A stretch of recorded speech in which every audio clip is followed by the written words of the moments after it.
Place नाही. आता जसं मॅडम बोलल्या की ऑथॉरिटी आहे. ऑथॉरिटी म्हटलं की आपल्याला जे नियम घालून दिलेले आहेत त्या नियमामध्ये कामं करायचं. आता आम्ही नियमात काय बोलू शकतो, 200 मीटरमध्ये शाळा आहे, शाळा असेल तर आपण नाही येत.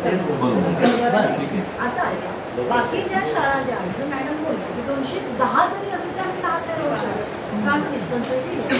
दुसऱ्या गोष्टी पर्यावरणाच्या दृष्टीने तुम्हाला म्हटलं की आमची काल मीटिंग झाली त्यामुळे म्हणून आता होत आहे आणि ॲडमध्ये तुमच्या पण मागण्या आल्या काहीच पण विचार ठीक आहे मॅडम. आज पहिले तर मी तुम्हाला बोलेन सनी रमेश राठोडचा जो मृत्यू झाला त्याच्या कारणाने सगळे व्यक्ती जमलेत. आज सनी रमेश राठोडचा हा बाप आहे, हँडिकॅप आहे. आज त्याला काही ना आर्थिक मदत करता ह्याने प्लॅन चालू केले. ठीक आहे, आम्ही त्यांच्याकडे गेलो पण नाही काही मागायला, पण आज तो व्यक्ती देशची गोष्ट करतो तर तो राम भवन कुठलं तरी उठून बोलतो की मी जे आहे आम्ही एका फंक्शन मध्ये पैसे देणार. का देणार फंक्शन मध्ये पैसे? राम भवन त्याच्या खिशाने देतोय का?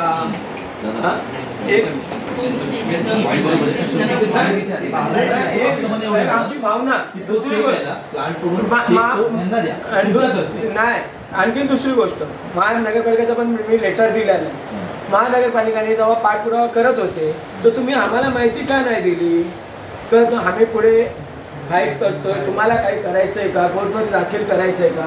जेव्हा आमच्या लेटरचा आणखी रिप्लाय का नाही दिला? तुम्ही लेटरचा रिप्लाय किती दिवसात देता? तुम्ही जे आम्ही लेटर तुम्हाला दिले त्याचे रिप्लाय तुम्ही किती दिवसात देता ते आम्हाला बोला. आता आम्ही हे लेटर देऊन 1.5 महिने झाले, आमचा याचा रिप्लाय आतापर्यंत का नाही आला? ना महानगरपालिकाकडनं आला, ना पोलीस प्रशासनाकडनं आला, ना DCP साहेबाकडनं आला. ह्या लेटरवरती आमचा रिप्लाय का नाही आहे? आम्हाला याच्या बाबत माहिती दिली का नाही? म्हणजे कुठे तर तुम्ही इथे प्लॅन वगैरे वाचवताय का? मी टायमिंग विचारलं मॅडम, एक मिनिट माझा इश्यू काट नका करू. टायमिंग काय असतो? लेटर दिल्यानंतर किती दिवसात तुम्ही रिप्लाय देता? म्हणजे काय पक्षाचा लेटर आला तर त्यांचं लगेच रिप्लाय देतात, दुसऱ्या नाही देत काय? नियम कायदे अलग अलग आहेत का? पक्षाच्या लेटरला पण रिप्लाय नाही का नाही? का नाही? मग आमचा लेटर टाकून फायदा का? मग आम्ही तोडफोड करू का रोडवर? मग तुम्ही आमच्यावर गुन्हे दाखल करणार का? दादा ऐका का नाही, कारण की कोर्ट मॅटर पण ठीक आहे, पण सर्वांना आपण सूचना दिलेल्या आहेत की वेळेच्या भाषामध्ये त्यांना उत्तर देऊन टाकलं आणि आता तुम्हाला उत्तर मिळेल. महानगरपालिकेला भेटेल, पोलीस प्रशासनाने का नाही दिलं? मॅडम मॅडम मॅडम मॅडम जो एक आर्थिक जो एक भाग आहे ना, आर्थिक मदतीसाठी चेक केलेला आहे. RDC एक चेक तयार केलेला आहे 5 लाखाच्या जवळपास. त्याची अमाऊंट एक्झॅक्ट अमाऊंट नाही सांगू शकत, पण तो चेक आम्हाला असं वाटतं की तुमच्या अंडरमध्ये प्लांट येतात, म्हणजे तुमच्याकडे काहीतरी राईट्स आहेत त्या प्लांटची, कोणताही पॉलिटिकल न येता त्या RDC प्लांटशी तुम्ही कॉन्टॅक्ट करून या कोणालाही आम्हाला बोलवायची गरज नाही, या फॅमिलीला बोलवा, तो चेक तुमच्याकडे घ्या, त्या प्लांटवाल्यांना बोलवा आणि तो चेक त्यांना सुपूर्द करा. आम्हाला कोणाही गरज नाही. छोट्या गोष्टीचं म्हणजे ही गोष्ट परवापासून जागी झाली. 12 सप्टेंबर पासून प्लांट जे बंद झाले, 30 ऑक्टोबर आली आज. आम्ही जेव्हा 4 दिवसापूर्वी हा मुद्दा उचलला ना तेव्हा राजकीय नेते जागे झाले की आम्ही देणार. मला कोणाच्या हातून आमच्या हातून पण आम्हाला चेक द्यायचा नाही. मदत करायची असती तर या प्रत्येक पक्षाने घरी जाऊन त्यांना मदत केली असती. विषय आम्हाला एवढाच आहे की तो चेक तुमच्या हस्ते आम्हाला कोणाला माहीत न होता त्या मुलाला भेटावा ही आमची सर्व पक्ष मागणी. तुम्ही डायरेक्ट कॉन्टॅक्ट करा, त्यांना बोलवा आणि त्यांना घेऊन आणखी एक गोष्ट मुद्द्याची गोष्ट आहे या माणसाला.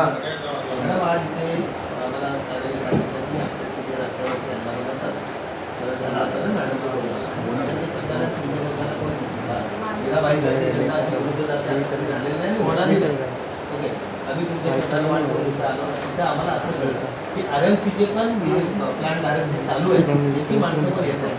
ओके, ते अजूनपर्यंत आलेलं नाही. तेही सांगितलं की आम्ही तिकडे येतो, त्यांचे जे नियम आमच्या ज्या काही अटी असतील त्या मान्य करायचे तुमच्यासमोर आज इथे येणार होत्या, तर ते अजून इथं आलेलं आहे. म्हणजे आता कोणी कम्युनिकेट केलंय का? आम्हाला माहिती ठीक आहे, बरं आपण पण ते ग्रीन न्यूज पर्यंत आले होते. ठीक आहे, मला मुद्दा मिळेल. हा माणूस हँडिकॅप, याचा मुलगा गेलाय तर आता महानगरपालिकेकडे या माणसाला हँडिकॅप आहे, जागेवरती भरपूर जणांचे स्टॉल पडलेले आहे आणि भरपूर अनलिगल स्टॉल आहे. यांना लिगली तर काही महानगरपालिका एखादा स्टॉल लावून द्यावे ही आमची महानगरपालिकेकडे फिर्याद आहे.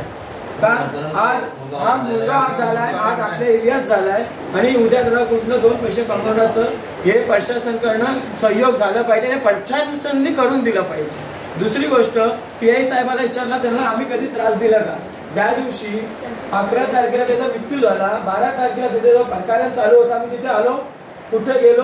मला सगळ्या पक्षाचे फोन आले, मी नाही गेलो. मी तुम्हाला त्रास नाही दिला याचा तुम्ही नाजायज फायदा नका घेऊ. मी रिस्पेक्टली सांगतो, अगर मी रोडवरती माझा समाज घेऊन उतरलो तर जालना, बुलढाणा या बंजारा समाजांचे मोर्चे चालू आहेत, तसा मोर्चा इथे तुम्ही घ्यावा असं वाटतंय का? पाटील साहेबांना विचारा. माझी काल मीटिंग 28 तारखेला आमच्या महाराष्ट्र लेवलचे जे अधिकारी आहेत त्यांच्याशी झाली, त्यांना फोन आला का नाही ते विचारून घ्या.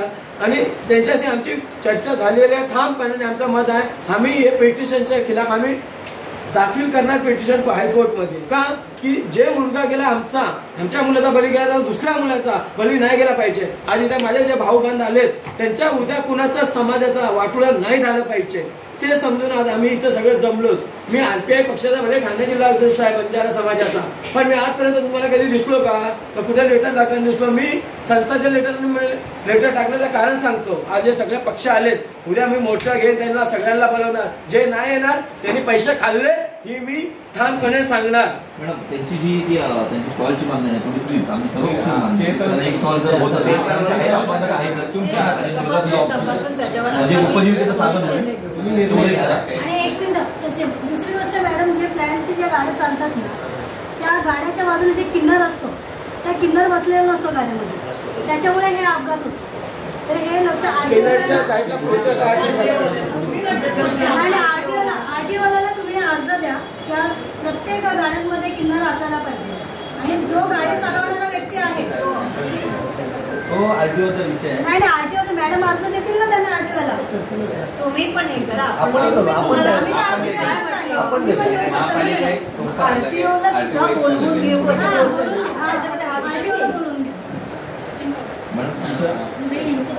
आता काय करायचंय, पुढे काय करणार आहे महानगरपालिका, पुढे काय करणार? त्यांचे उद्या आदेश निघाले त्याच्यावर कसायला पडतो. त्यांचे रूल्स रेग्युलेशन निघाले.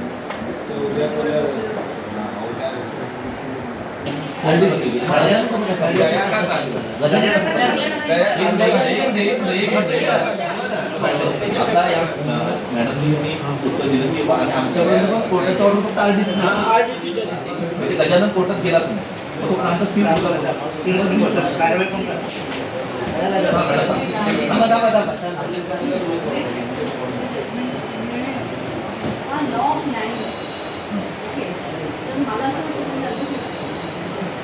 त्याच्यामध्ये RDC गजाननचा उल्लेख कुठेच नाही. जो हायकोर्ट उच्च न्यायालयाने निर्णय दिलेला तो कायदा आणि जो कायदा तो सगळ्यांना ॲप्लिकेबल होतो. तो म्हणजे आता सपोज कुठल्याही ज्या RMC प्लांट बंद झालेल्या आहेत आणि त्या ह्या निर्णयाच्या अनुषंगाने कॉर्पोरेशनकडे जर अर्ज केला तर कॉर्पोरेशन कॅन कन्सिडर दॅट. मला असं वाटतं की मला त्याप्रमाणे ते मग गजानन ऍप्लिकेशन केलंय का? गजाननचं ऍप्लिकेशन आलं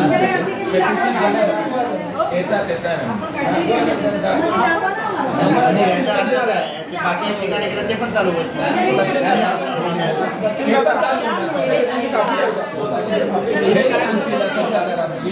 आता जे नवीन जर 17 ऑक्टोबरचे जे निर्णय आलेले आहेत गाईडलाईन्स आहेत त्या गाईडलाईन्स आता पॉलिसीमध्ये आणि त्याच्यानुसार मला माझा एक लास्ट प्रश्न आहे तुम्हाला. सगळ्यांच्या वतीने आपल्याकडे सगळेच प्लांट बंद व्हावे अशा अनेक मागणी माझ्या माहिती लोकांनी जवळजवळ 50 रुपये लागले. त्या सर्वांच्या अनुषंगाने सध्याला कधी आपण या सगळ्यांच्या घटनेच्या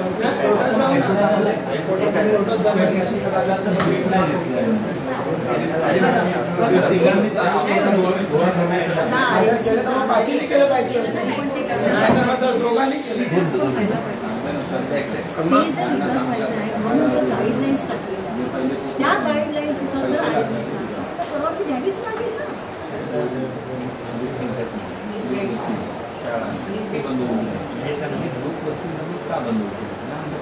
हो ना, मग तेच ना, मग तेच तो तुम्ही हे ना गाईडलाईन्स कॉपी घेऊन मराठीत जर करता आलं तर बघू आपण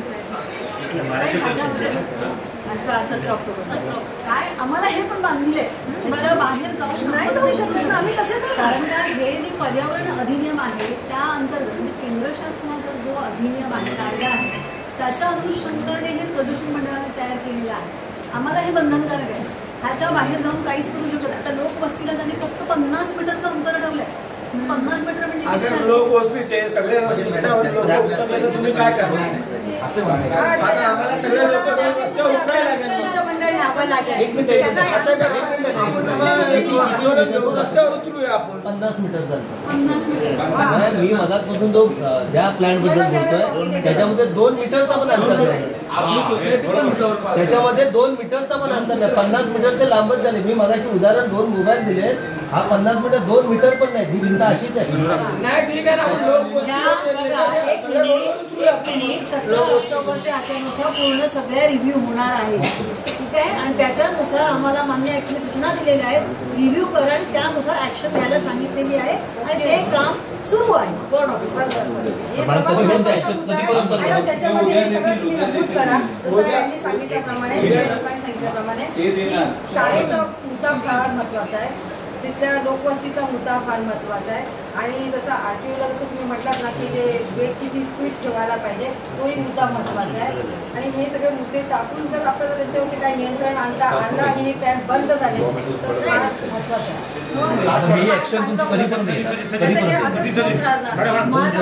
आम्हाला उद्यापर्यंत आम्ही यांना सांगितलेलं आहे बोर्ड ऑफिसर्सना त्यांची कार्यवाही सुरू झाली. आम्ही तुमच्याशी कधी कॉन्टॅक्ट करू? उद्या इव्हिनिंगला. म्हणजे तुम्ही परवापासून समजा ॲक्शन मोडमध्ये त्यांचे जे काही रूल्स रेग्युलेशनच्या बाहेर असतील ते हक्क तुमच्याकडे आहेत की समजा त्यांनी तुमचे रूल्स अँड रेग्युलेशन ब्रेक केले किंवा मोडले तर तुम्ही परवानगी रद्द करू शकता त्यांची. समजा म्हणजे जे काही रूल्स अँड रेग्युलेशन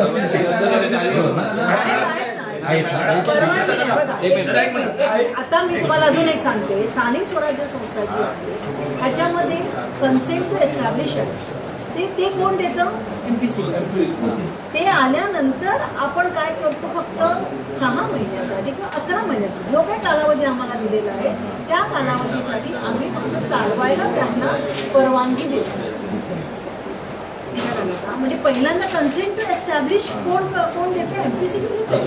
ते आपण बघतो MPCB वाल्यांचं. त्याच्यानंतर आपण कार्यवाही. मग आता कन्सेंट टू एस्टॅब्लिश जर त्यांच्याकडनं झालं नाही तर आम्हाला MPCB जर आम्हाला म्हणत असेल नियमानुसार आणि सर्वात महत्त्वाचं म्हणजे नियमाच्या विरुद्ध कोणतीही यंत्रणा लावू शकत नाही. मॅडम तुमचं बरोबर आहे, नियमाच्या विरोधात नाही. आता माझं असं म्हणणं आहे प्रियांका मॅडमला बोर्ड ऑफिसर म्हणून मी त्यांना सांगतो ते सगळे वाचा सर्व त्यातल्या ऑलमोस्ट यांना 50% नियम ते फॉलो नाही करतात. तुम्ही त्यावर कारवाई करा. मॅडम तेच बोलले उद्या संध्याकाळपर्यंत वाट बघा. परवापासून ऍक्शन मोडमध्ये आणि मॅडम जेव्हा जातील ना तिकडे तेव्हा उद्या संध्याकाळपर्यंत समजा परवा शनिवार आहे तर तुमच्या डायरेक्ट मंडेलाच होईल मला असं वाटतं. मंडेला तुम्ही फक्त मंडेला कोणातरी इन्फॉर्म करा म्हणजे आम्ही पण तिथे उपस्थित राहू. आपल्या आधीमध्ये जेवढे डॉक्टर ऍक्सिडेंटचे मीटर तर प्रधानमंत्रीकडनं जे नितीन गडकरी आहे त्यांच्याकडे 1.5 लाख रुपये जे वरनं सेंट्रल गव्हर्नमेंटला भेटतात. जेव्हा ऍक्सिडेंट होतो तर ते माणसाला नेऊन डायरेक्ट ऍडमिट करायचा असतो. पैसे डॉक्टर नाही मागितले त्यांना. तरी पण या मुलाचा मृत्यू होण्याचं कारण हा दवाखाना आहे आणि दवाखाने कारण हा मृत्यू झालेला आहे. त्यांनी पैसे भरायला मागितले, लेट पास केले म्हणून त्यांनी उपचार बरोबर टायमावर नाही केले. तरी पण आता दवाखाना चालू आहे. त्यांची काय प्रोसिजर पोलिसची चालू आहे ती ठीक आहे आणि आता आम्हाला पण त्याच्या बारेमध्ये